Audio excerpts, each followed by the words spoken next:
Welcome back, everyone. With our current situation with our kids at home, not going to school and using technology to learn, socialize, and kill time, should parents be reevaluating screen time standards?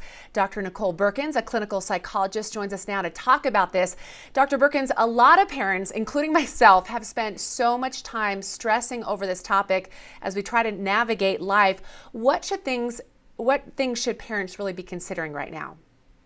Well, it's a great topic, and all of us, I'm a parent myself, and so I'm dealing with this too. And I think the first thing to remember is this is a time for flexibility and for us to have grace with ourselves and with our kids around device use. Our entire world, in many ways now, revolves around devices. So it's a time for certainly allowing more use than we might otherwise, because kids are doing school on their devices, they're socializing with their friends on devices, staying busy with activities. So to be flexible and allow more quality use of devices while also being mindful of still having some limits and things to support their health and their safety.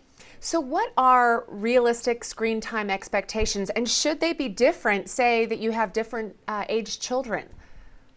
Absolutely. I mean, we know that younger children should be spending less time, and that's still true now. It's not going to be healthy for little kids to be spending long periods of time with devices. But certainly as they get into the elementary, middle school, high school years, they're spending several hours a day really for school and other things. So really what we want to look at more than the amount of time is balance. Are our children also spending time doing non-device things? They're spending a certain amount of time on screens. Are we also making sure that they're spending time throughout the day doing physical activities, doing hobbies and activities that don't involve screens, helping out with chores, all of those non-screen activities that bring some balance to the day, and also making sure that we're having some good limits in place, like not using devices at night in the bedroom, having device-free meals together. All of those kinds of even basic limits can help bring some more balance to the picture.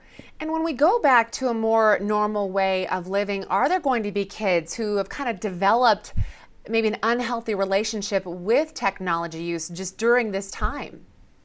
Yeah, unfortunately, it is something that we need to be aware of. While most kids will come out of this and go back to, the limits and things that were in place before without too much difficulty, we do know that there is a segment of children, and adults for that matter, who have a brain that's more predisposed to some of the addictive kinds of behaviors with device use. So we want parents to be aware of that. If you're noticing that your child is becoming a lot more irritable or having more behavior issues after using devices for a period of time, that's something to be aware of. If you're noticing that they're becoming extremely resistive to doing anything off their devices or ever leaving the devices to do other things, those can be some warning signs that it may be time to reassess the balance in that child's life and maybe set some limits and things to support that. And certainly there are lots of apps that can help parents do that. Custodio is one type of app that allows parents to quickly and easily set content restrictions, time restrictions, and things like that. So parents can look to some of those tools to help make that process easier for them.